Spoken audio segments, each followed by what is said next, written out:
My husband bought his son a new PlayStation after I sold the old one to pay for cleaning the home he trashed. When I asked him why, he said, "You went behind my back. He's just a kid." I didn't say a word. That was 3 months ago. Yesterday, he opened Trevor's laptop and I watched the color drain from his face. When I met Damien, it was like fireworks were going off in my entire body. He was exactly the man I had been manifesting since I was a teenage girl, so I was willing to work through any issue that came up, except for one, his stepson, Trevor. I had faith that Damien would be understanding if I brought it up, but I wanted to figure it out myself. But nothing I did ever seemed to work because, well, quite frankly, he was a man-child. At this point, he was 22, still living with Damien, unemployed, no plans for the future. One Saturday, I spent 4 hours making us 3 homemade pizzas each, so by the time we all finished eating, I was exhausted. Naturally, I asked Damien and Trevor if they wouldn't mind cleaning up. There was a lot to do, so 2 sets of hands was entirely necessary. "Of course, beautiful," Damien said. Lo and behold, half an hour later when they should have been finished, I could still hear the dishes clattering in the kitchen, and when I went downstairs, I was faced with Trevor manspreading on the couch, with an e-cigarette popping in and out of his mouth. I simply asked why he wasn't helping his father. His response could only be likened to a 5-year-old not getting a cookie from the cookie jar. He jolted up, stomped his foot on the floor, and said, "Don't tell me what to do," before trudging up the stairs. That's when Damien barged in. "You're my wife, not his mother. Don't let this happen again." But this was just one example of his entitlement. He is now 24, and things have only gotten worse. Eventually, my stubbornness wore out, and I brought his extremely recurring behavior up to Damien. "He's an adult. If you don't like how he lives, ignore him," was always his response, which soon escalated to, "You always find something to complain about when it comes to him." So, as you can imagine, our relationship has definitely been strained due to Trevor's need to be coddled, even after I moved in with them. But 2 weeks ago, what little we had left completely fell apart. I had just come home from working a double shift, and Damien and Trevor created an intervention for me. "You're not pulling your weight in this house, and it's putting unwanted stress onto Trevor." I stared at Damien, genuinely holding back a laugh. "You can't just help to tidy the public areas of the house. You should be helping to clean Trevor's room with me." I swear I thought they were pranking me. But that's when I turned to Trevor and asked if he would do something in exchange, like getting a job, any job, for instance. He then looked at me with a completely straight face and said, "Would you have asked your newborn baby to pay you for feeding them?" Exactly. I shouldn't have to earn the basic necessities of life. I saw red. He knew I had just had a miscarriage, that I was deemed infertile. And when I turned to Damien, he just sat there with his arms crossed while nodding. I knew if I stayed on that couch, I would do something that I'd regret. So I left the house and went on a walk. In the week following, me and Damien became glorified roommates. Well,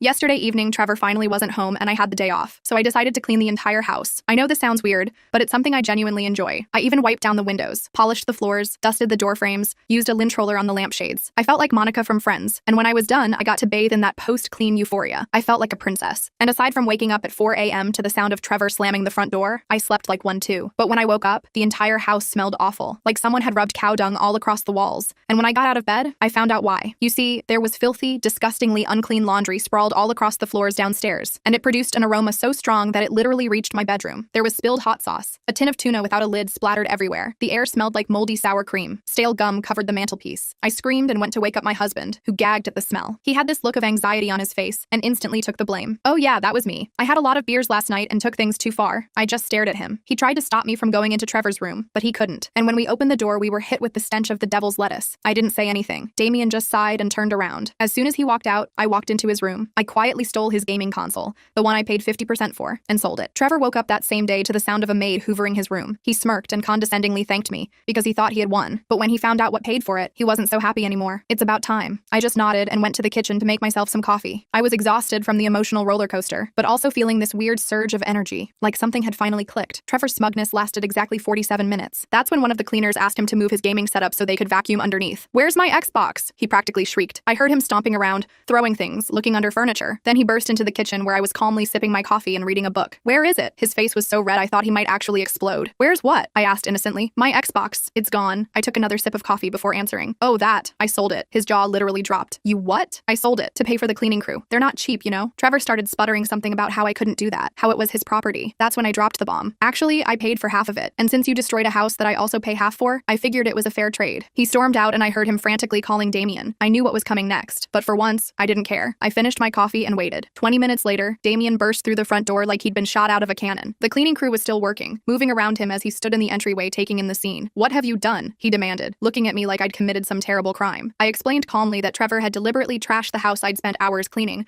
so I sold the gaming console I'd helped pay for to hire professionals to fix it. Logical consequence, right? Damien wasn't seeing it that way. He started going on about how I had no right, how Trevor was devastated, how I should have talked to him first. The usual defense of Trevor's indefensible behavior. I just let him rant. When he finally ran out of steam, I simply said, "I'm going to my sister's for a few days. I need some space." That stopped him cold. In 3 years, through all our fights and disagreements, I'd never once threatened to leave. I'd always been the one trying to fix things, to make peace, to compromise. "You're being dramatic," he said, but I could see the panic in his eyes. I went upstairs and packed a bag while Damien followed me around, his tone shifting from angry to pleading. I didn't respond to any of it. I just kept packing. When I was done, I walked past Trevor's room where he was sulking on his bed, glaring at his phone. "Enjoy your clean room," I said, and walked out. I stayed at my sister Jen's apartment for 5 days. 5 days of ignoring Damien's calls and texts that ranged from apologetic to accusatory, and back again. 5 days of Jen telling me I deserved better, and me crying into wine glasses trying to figure out when my life had become such a mess. On day 3, Trevor started texting me. That was unexpected. First, it was just angry messages about the Xbox. Then they got weirder. He actually claimed I was trying to come between him and his dad, that I was jealous of their relationship. It was so absurd I showed Jen, and we laughed until we cried. On day 5, Damien showed up at Jen's door with flowers and this rehearsed-sounding apology. I agreed to talk to him at a coffee shop nearby, neutral territory. He started with all the usual stuff. He missed me, the house wasn't the same without me, he was sorry things got out of hand. Then he got to the real point. "Trevor feels terrible about what happened," he said, although I seriously doubted that. "He wants to make it up to you." I raised an eyebrow, not buying it for a second. "He's going to start looking for a job," Damien continued, "and he'll keep his room clean from now on." It was the same empty promises I'd heard before. I stirred my latte and looked Damien in the eye. "I need more than promises this time," I said. "I need actual change." We negotiated for almost 2 hours. By the end, we had what amounted to a contract. Trevor would apply for at least 3 jobs per week. He would contribute to household chores. Most importantly, Damien wouldn't undermine me when I asked Trevor to behave like an adult. I moved back home the next day. Things were tense, but Trevor was surprisingly civil. He even showed me job listings he'd looked at online. I was cautiously optimistic that maybe, just maybe, my dramatic exit had been the wake-up call they both needed. That optimism lasted exactly 8 days. I came home from work to find Trevor and 3 of his friends sprawled across our living room, playing video games on a brand new PlayStation 5, even newer and more expensive than the Xbox I'd sold. Empty pizza boxes and beer cans covered every surface. The friends scattered when I walked in, but Trevor just smirked at me. "Dad got it for me," he said, not even taking his eyes off the screen, "to replace the one you stole." I felt like I'd been punched in the gut. I waited until Damien got home, then confronted him in our bedroom. "You bought him a new console? After everything we talked about?" Damien avoided my eyes. He was really upset about losing the Xbox. I thought this would help smooth things over. Smooth things over? You completely undermined me. Again, we argued for hours. The same circular argument we'd been having for years, but this time I wasn't backing down. I told him he had to choose. Either he started treating Trevor like the adult he was, or I was done. "You're asking me to choose between my son and my wife," he said, looking hurt. "No, I'm asking you to parent your son so you don't lose your wife." He didn't have an answer for that. We went to bed angry, backs turned to each other. The next morning, he left for work early without saying goodbye. That evening, I came home to find Trevor sitting at the kitchen table, filling out a job application for the grocery store down the street. I was suspicious, but tried to be encouraging. "That's great, Trevor. They're always hiring." He grunted in response, but kept writing. Later, Damien told me he'd had a serious talk with Trevor about growing up and taking responsibility. I wanted to believe things were changing, but I'd been burned too many times before. 2 days later, Trevor actually went to an interview. He didn't get the job, but it was progress. The next week, he applied to 3 more places. He kept his mess contained to his room. He even washed his own dishes a couple times. I started to wonder if maybe, just maybe, we'd turned a corner. Then I found the hidden camera in our bedroom. I was dusting the bookshelf when I noticed something odd about the clock radio. There was a tiny pinhole in the front that didn't look right. I picked it up and examined it more closely. That's when I realized it wasn't our usual clock. It was a hidden camera disguised as a clock. My blood ran cold. I immediately checked the bathroom, the living room, everywhere. I found another one hidden in an air freshener in the main bathroom. I was shaking with rage as I waited for Damien to get home. When he walked in, I shoved the clock in his face. "What the hell is this?" I demanded. He looked genuinely confused. "Our clock? Look closer. It's a camera. Someone's been filming us in our bedroom." The color drained from his face. He examined the clock, then the air freshener I'd also found. "I don't understand. Who would do this?" The answer was obvious to me. Trevor. Damien immediately went on the defensive. "That's ridiculous. Why would he do that?" "I don't know, Damien. Maybe because he's a creep? Maybe to blackmail us? Maybe because he hates me and wants to find something to use against me." We were still arguing when Trevor came home. Damien confronted him, showing him the cameras. Trevor acted shocked, denied everything. He suggested maybe I had planted them myself to frame him. That set off another massive fight, with Damien caught in the middle, not knowing who to believe. I couldn't believe he wasn't automatically taking my side on this. These were cameras in our bedroom, and he was actually entertaining the possibility that I might have put them there. It was insane. That night I couldn't sleep. I kept thinking about those cameras, wondering how long they'd been there, what they might have recorded. Around 2 a.m., I got up and went downstairs for some water. As I passed Trevor's room, I heard him talking to someone on the phone. "Yeah, she found them." "No, Dad has no idea." Of course he believed me. He always does. I froze, listening intently. Trevor laughed. The look on her face when I said maybe she planted them herself? Priceless. My hands were shaking as I went back to our bedroom. I gently shook Damien awake and told him what I'd heard. He didn't believe me at first, thought I was dreaming, so I suggested we go listen together. Trevor was still on the phone when we got to his door. Damien's face changed as he heard his son laughing about the cameras, bragging about how he could manipulate his dad. For the first time, Damien looked truly angry at Trevor. He pushed open the door without knocking. Trevor's face when he saw us standing there. I wish I'd taken a picture. He tried to backpedal, claimed I was misinterpreting what I'd heard. Damien was unusually quiet. He just held up his hand to stop Trevor's excuses, then turned and walked out. I followed him back to our room, not sure what to expect. "I'm sorry," he said finally. "I should have believed you. It was a start, but not enough. Not after years of this behavior." I told him I needed him to take real action this time. The next morning, Damien told Trevor he had 30 days to find a job and start saving for his own place. Trevor threw a fit, accusing me of turning his dad against him. For once, Damien didn't cave. He stood firm, telling Trevor the cameras were the last straw. I wanted to believe this was finally the change we needed, but part of me was waiting for Damien to give in like he always did. To my surprise, he didn't. He helped Trevor create a resume. He took him shopping for interview clothes. He was finally acting like a parent instead of an enabler. Trevor, on the other hand, hand, was furious. He started ignoring me completely. When Damien wasn't around, he'd make these little threatening comments about how I'd regret turning his dad against him. I tried to tell Damien about it, but he thought Trevor was just processing his anger and would get over it. 2 weeks after the camera incident, Trevor got a job at a warehouse. Not exactly a career,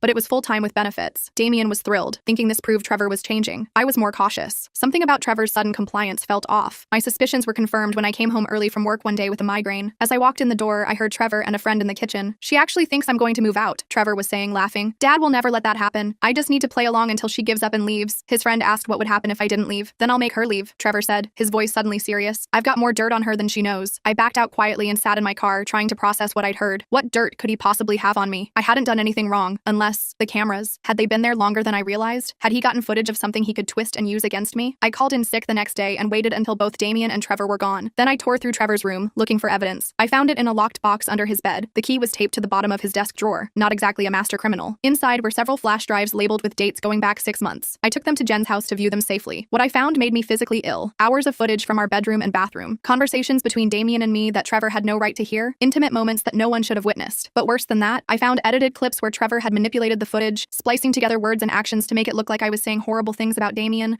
or like I was hiding something. I copied everything to my own drive as evidence, then replaced the originals so Trevor wouldn't know I'd found them. I wasn't sure what to do next. If I showed Damien, he might finally see Trevor for who he really was, or he might accuse me of invading Trevor's privacy by searching his room. For 3 days, I carried that flash drive everywhere, paralyzed with indecision. Then Trevor made the decision for me. I came home from work to find Damien sitting on the couch, looking devastated. When I asked what was wrong, he just handed me his phone. On it was a video of me, clearly spliced together from the hidden camera footage. The edited clip made it sound like I was plotting to leave Damien, talking about how I couldn't stand him anymore. "Trevor found this on your laptop," Damien said, his voice hollow. "He was borrowing it to apply for jobs. I hadn't even realized my laptop had been touched. Trevor must have planted the video there." "That's not real," I said desperately. "It's edited footage from the cameras he put in our room." Damien looked uncertain. "Why would he do that?" That's when I pulled out my flash drive and showed him everything. The original footage, the edited clips, all of it. As he watched, his expression changed from doubt to horror to anger. "I'll talk to him," he said when we were done. "No," I replied firmly. "We will talk to him, together, as a united front." When Trevor got home, we were waiting. He took one look at us and knew something was wrong. Before Damien could speak, I held up the flash drive. "We've seen everything, Trevor. The original footage, your edited versions, all of it." His face went through a series of emotions. Surprise, anger, calculation, then finally this fake confusion. "I don't know what you're talking about," he tried. Damien cut him off. "Stop lying. I saw it all. The cameras, the editing, you trying to set up my wife." Trevor's strategy shifted instantly. He burst into tears, claiming he was just trying to protect his dad from me, that he'd overheard me talking about leaving and panicked. The performance was impressive. If I hadn't heard him laughing about his plan with his friend, I might have almost believed him. Damien wasn't buying it this time. "Pack your things," he said quietly. "You're moving out. Tonight." Trevor's fake tears dried up instantly. His face hardened as he looked at me. "This isn't over," he said. "You'll regret this." He stormed upstairs to pack while Damien called Trevor's uncle to arrange a place for him to stay. I sat on the couch, emotionally drained but feeling like a weight had been lifted. Finally, after years of manipulation, Damien was seeing the truth. Later that night, after Trevor had left with his uncle, Damien and I talked for hours. He apologized over and over for not believing me, for enabling Trevor, for putting our marriage at risk. I was hurt but also relieved that we might finally have a chance to rebuild. "I'm going to start therapy," Damien said. "I need to understand why I let this go on so long." We went to bed that night closer than we'd been in months. As I drifted off to sleep, I allowed myself to hope that maybe we could actually fix things. The next morning, I woke up to frantic pounding on our front door. It was 6 a.m., and when I looked out the window, I saw police cars in our driveway. My heart nearly stopped. I shook Damien awake and we rushed downstairs together. When we opened the door, 2 officers asked if they could come in. They explained that Trevor had filed a complaint against me, claiming I had assaulted him last night before he left. "That's ridiculous," Damien said immediately. "I was here the whole time. Nothing like that happened." The officers asked if we had any proof. That's when I remembered. Our security cameras. After finding Trevor's hidden cameras, we'd installed a legitimate security system that covered the entryway and living room. I pulled up the footage from the previous night on my phone, showing Trevor leaving with his uncle. No confrontation, no assault. The officers looked relieved. They explained that Trevor had shown up at the station with a bruised face, claiming I had hit him when Damien wasn't looking. The footage clearly showed that was impossible. After they left, Damien called Trevor's uncle. Apparently, Trevor had punched himself in the face after arriving at his uncle's house, then waited until morning to go to the police. His uncle had tried to stop him, but Trevor had stormed out. "This has to stop," Damien said after hanging up. "He needs help, but I can't let him destroy our marriage anymore." He called Trevor and told him to meet us at a restaurant that afternoon. Public place, plenty of witnesses. When Trevor arrived, his face was indeed bruised, though not as badly as I'd expected. He glared at me as he sat down. Damien got straight to the point. "The police showed us your complaint. We showed them our security footage. They know you lied." Trevor started to argue, but Damien cut him off. "I'm getting you help whether you want it or not. You have 2 choices. Either you go to therapy and get a real job and start dealing with your issues, or you're completely on your own. No money, no support, nothing. Trevor looked stunned. This was the first time Damien had ever given him a real ultimatum with actual consequences. You're choosing her over me? He asked, his voice small. No, Damien replied. I'm choosing what's best for you, even though you can't see it. And I'm choosing my marriage, which I've been neglecting for too long. Trevor stormed out, leaving his untouched food behind. Damien and I sat in silence for a moment. Do you think he'll agree to therapy? I asked. Damien sighed. I don't know, but for the first time, I'm not chasing after him. He needs to make this choice himself. For the next 3 days, I didn't hear anything from Trevor. Damien tried calling him a few times, but just got voicemail. His uncle confirmed Trevor was still staying with him, but was mostly holed up in the spare bedroom, refusing to talk about therapy or jobs or anything really. Part of me felt relieved he was gone, but I also kept looking over my shoulder, half expecting him to jump out and surprise me with some new scheme. Damien was weirdly quiet during those days. Not angry quiet like before, but thoughtful quiet. I caught him staring at old photos of Trevor as a kid a couple times. He scheduled his first therapy appointment and actually asked if I wanted to join him for a session later on. That was huge coming from him. On the 4th day after our restaurant confrontation, I came home from a brutal shift at the hospital to find Damien sitting at the kitchen table with a stack of papers in front of him. What's all this? I asked, dropping my bag on the counter. Trevor's baby photos, school records, birthday cards. He pushed one across the table to me, a handmade card with wobbly letters spelling "Happy Birthday, Dad" in crayon. I've been trying to figure out where I went wrong. I sat down next to him and sighed. You didn't go wrong by loving him, Damien. No, but I went wrong somewhere. He gathered the papers into a messy pile. My therapist says I've been compensating for Jen's death by refusing to set boundaries with Trevor. Like if I was perfect enough as a dad, it would make up for him losing his mom. I didn't know what to say to that. It made sense, but hearing Damien finally acknowledge it hit differently. I reached across and squeezed his hand. The doorbell rang, interrupting our moment. We looked at each other, both thinking the same thing. Neither of us was expecting visitors. It was Karma, Trevor's uncle's wife,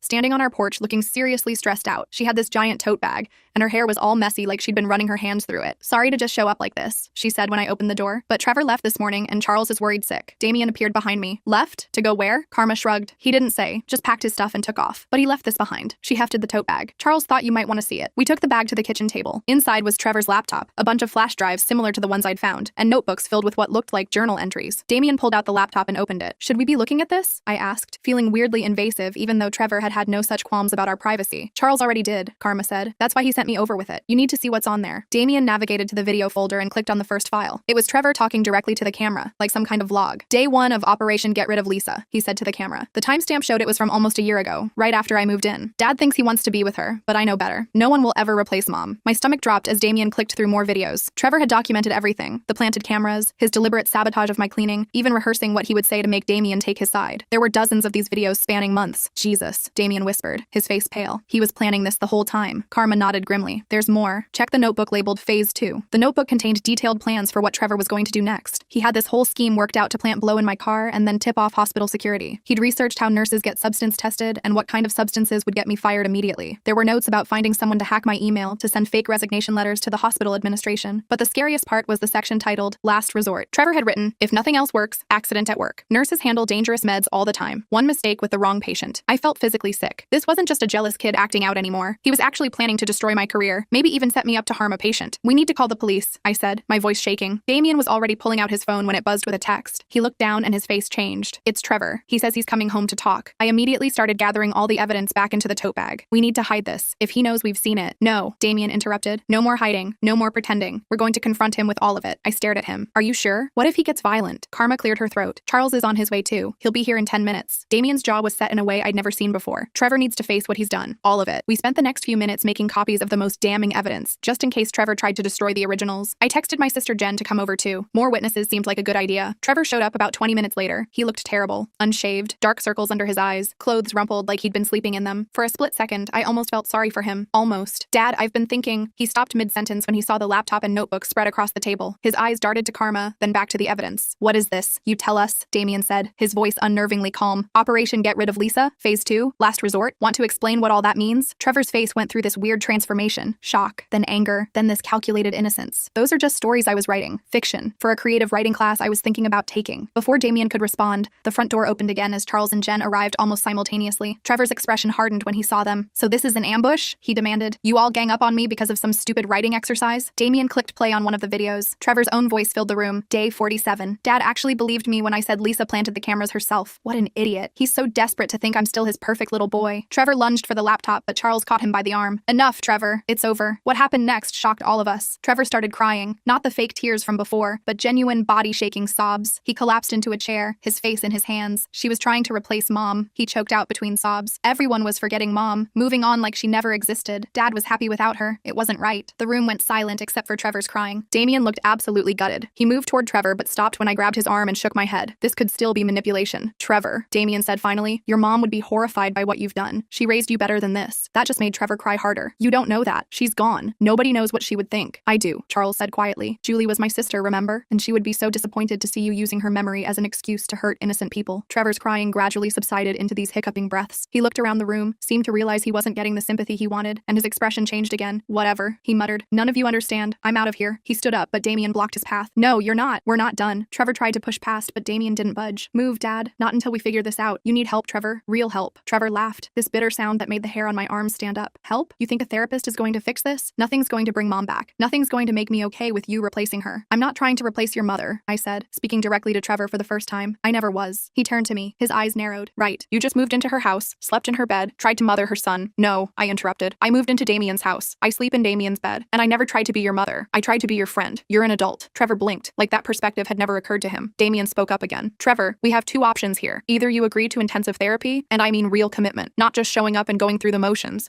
or I'm taking this evidence to the police. You wouldn't? Trevor scoffed. Your own son? To protect my wife from having substances planted in her car? To prevent you from potentially harming hospital patients? Damien's voice was steady. Yes, I would. I love you, but I won't let you hurt innocent people. The standoff lasted maybe 30 seconds, but it felt like hours. Eventually, Trevor's shoulders slumped. Fine, he muttered. I'll go to therapy. We spent the next 2 hours working out the details. Trevor would stay with Charles and Karma, who already had security cameras throughout their house, thankfully. He would attend therapy 3 times a week. Damien would pay for it, but Trevor had to get a job to contribute to his living expenses. We'd review the arrangement in 3 months. Before Trevor left with Charles and Karma, Damien pulled him aside for a private conversation. I couldn't hear what was said, but when they came back, Trevor wouldn't look me in the eye. He paused at the door, though, and mumbled what might have been sorry before walking out. After everyone left, Damien and I sat in exhausted silence on the couch. I wasn't naive enough to think one confrontation had magically fixed everything, but it felt like a real turning point. Thank you, Damien said finally, for not giving up on me even when I couldn't see what was happening. I almost did give up, I admitted. Several times. He nodded. I wouldn't have blamed you. He took my hand. I know we have a lot to work through. My enabling, the trust issues, all of it. It's been 6 months since that day. Trevor's been sticking with therapy more or less. Some weeks are better than others. He found a job at a tech repair shop that he actually seems to like. He's still living with Charles and Karma, which is probably for the best. Damien and I started couples therapy in addition to his individual sessions, and it's helped a lot. 2 months ago, Trevor asked to meet me for coffee. Just the two of us. Damien was nervous about it, but I agreed. It was awkward at first, neither of us knowing what to say. Eventually, Trevor cleared his throat and said his therapist thought he should apologize to me properly. The apology wasn't perfect. He still tossed in a few comments about how I hadn't made things easy, but it was a start. Last week, we all had dinner together for the first time since everything blew up. No dramatic confrontations, no hidden agendas, just a slightly uncomfortable meal with moments of actual normal conversation mixed in. Baby steps. I don't know if Trevor and I will ever have a good relationship. Too much has happened for us to just forget and move on, but I do know that Damien finally sees the situation clearly, and that's what I needed all along. Sometimes I wonder what would have happened if I hadn't stood my ground about the Xbox, or if Karma hadn't brought us those notebooks, or if Damien hadn't finally chosen to believe me. I like to think we'd have gotten here eventually, but honestly, I'm not sure. What I am sure about is that our home is finally peaceful. No hidden cameras, no deliberate sabotage, no walking on eggshells, just me and Damien, rebuilding what Trevor tried to destroy. It turns out I didn't need to manifest a perfect man after all. I just needed one willing to grow and change when it mattered most.